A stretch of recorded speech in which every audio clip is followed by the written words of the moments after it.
It was a calm morning in the suburban neighborhood until the chaos erupted. Karen, the local HOA enforcer known for her obsessive control over every minute detail of the community, had once again crossed the line. This time, her actions were more nefarious than the typical complaints about lawn decorations or paint colors. As the local volunteer firefighters prepared for a routine drill, something unexpected happened. Karen jammed the radios of the search and rescue team. Unbeknownst to the responders, Karen had meticulously tweaked the frequencies, rendering their communication systems useless. The volunteers were left scrambling, their radios silent, unable to coordinate with each other. The panic set in quickly. The mission, which was meant to be a simple training exercise, turned into a nightmare as they struggled to stay in touch, not knowing whether this was an innocent malfunction or something far worse. Meanwhile, Karen watched from her front window, a twisted smirk on her face. Her hatred for the rescue team wasn't new.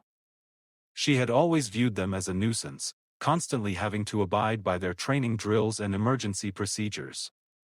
She believed they disrupted the peace of her pristine neighborhood, so when the opportunity arose to take action, she seized it. What Karen didn't anticipate, however, was the unexpected consequence of her actions. Just 3 minutes later, a massive SAT-com mast, seemingly out of nowhere, began to rise from the top of her roof.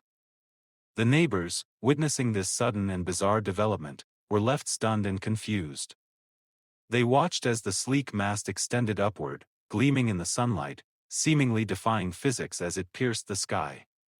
It was the kind of technology they had only seen in action-packed spy movies, not in their sleepy neighborhood. The volunteers, still grappling with their communication breakdown, noticed the strange mast rising in the distance. The sheer size of it left no doubt that this was something serious and sinister. The authorities soon arrived at Karen's house, their eyes widening at the sight of the newly installed satellite mast. The woman, once just a source of annoyance in the neighborhood, was now the subject of a much larger investigation. The truth behind the radio jamming and the sudden appearance of the SAT-com mast would soon be unraveled, and Karen would face consequences far beyond the HOA regulations she'd once enforced. But for now, her quiet victory had been short-lived, and the quiet suburban streets would never be the same.